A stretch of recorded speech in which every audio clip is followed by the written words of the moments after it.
Magandang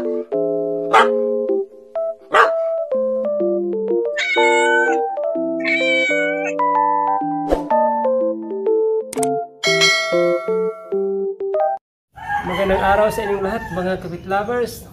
Welcome na naman sa aking channel. May nabili na naman ako na gamot mga kapit lovers. Para ito sa tainga sa isa kong aso. Ito siya yung sinabi ko sa inyo na may skin allergy na atopic dermatitis. Ang nangyari, yung tainga niya sa kaliwa bumaho.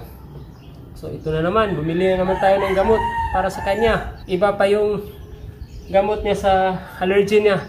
So ito, dalawa. Ito panlinis at ito ang pampatak. So ang total na nabayaran ko dito mga kapit lovers ay almost 1,990 lahat. So ang mahal. So ganun talaga. Pag ang aso natin ay may karamdaman, ay mapilitan tayong bumili ng mga gamot para gumaling sila mga kapit lovers. Ang name sa gamot na to ay OT-Derm at saka itong panlinis Ear Care. Kasi nangyari sa tainga niya mga kapit lovers, oh. Yan. Yan, oh.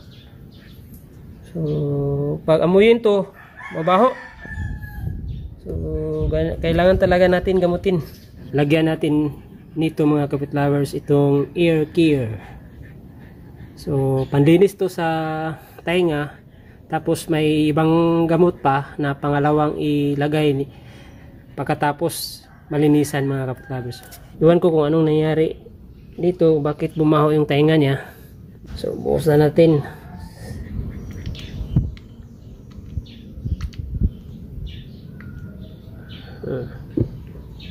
So ano muna to, hanggang 5 minutes mga kapit lovers bago natin linisan. So ipa-absorb lang muna natin to hanggang 5 minutes. Okay, yan. Okay. Natin. Baho. Baho. Baho. Ang galing.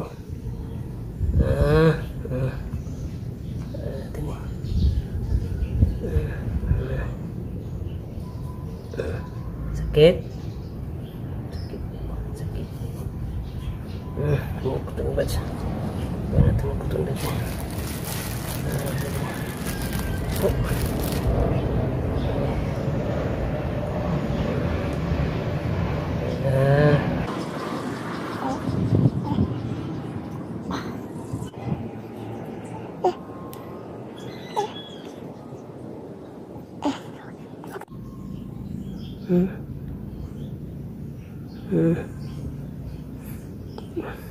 So tapos yan, lagyan natin ng ito OT-Derm.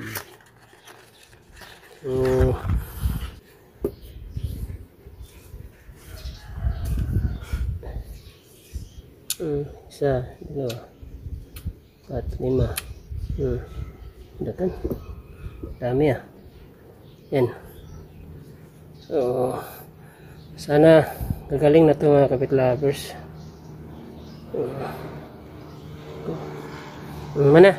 So yun mga kapit lovers, tapos ko nang nalagyan ng gamot sa tainga yung isa kong aso. So tingnan na lang natin kung ano ang kinalabasan nito. Sana gagaling siya nito. Siguro lagyan ko siya ulit mamayang hapon mga kapit lovers. Para 2 beses ang paglagay ko. Para rin madali siyang gumaling. Ano kasi yan, yung pagbaho ng tainga niya, na-obserbahan ko yan, naamoy ko, mga almost 2 months na. So, inobserbahan ko, nilinisan ko siya palagi, nagbabasakali akong gumaling siya. Sa observation ko, kahit anong linis ko ng ordinaryong panlinis, di siya gumagaling. Tapos, ang pagbaho ng tainga niya, ganun pa rin, tuloy-tuloy pa rin ang pagbaho. So, naisipan akong bumili ng gamot para dyan. Nagpunta ako sa vet, tapos tanong kung anong pwedeng gamot sa asong yung tainga niya ay mabaho.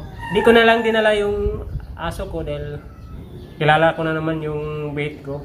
So yun, binigyan ako ng gamot niya mga kapitlaros. So i-update ko na lang kayo kung ano ang kinalabasan nito.